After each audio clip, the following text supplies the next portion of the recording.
Mga prioridad na proyekto sa probinsya amoy tagisgutan sa tagpahigajon na first semester fall council meeting ng PDC.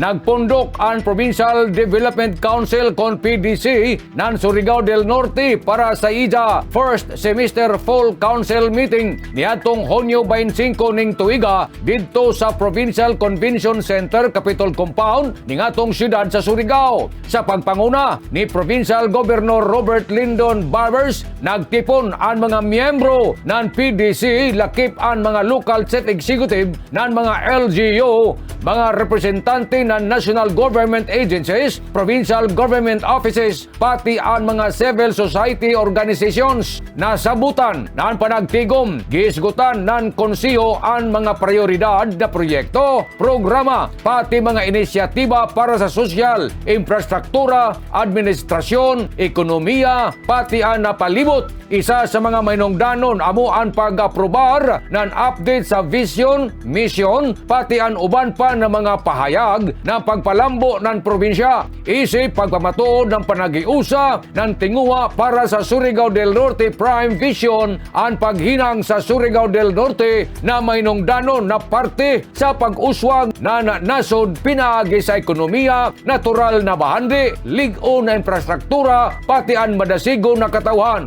Ang Provincial Development Council padayon na magpabiling ligon sa pagtinabangay, partisipasyon sa pagdumaya, pati mga estratehikong plano para sa isa ka progresibo, madasigon sa madagayaon na Surigao del Norte. Ninukad, gikan diri sa Kapitolyo, ini si Marichinars Marconsim Vlogs, Mario Conales, mula og salamat, maradaw na adlaw, natong tanan.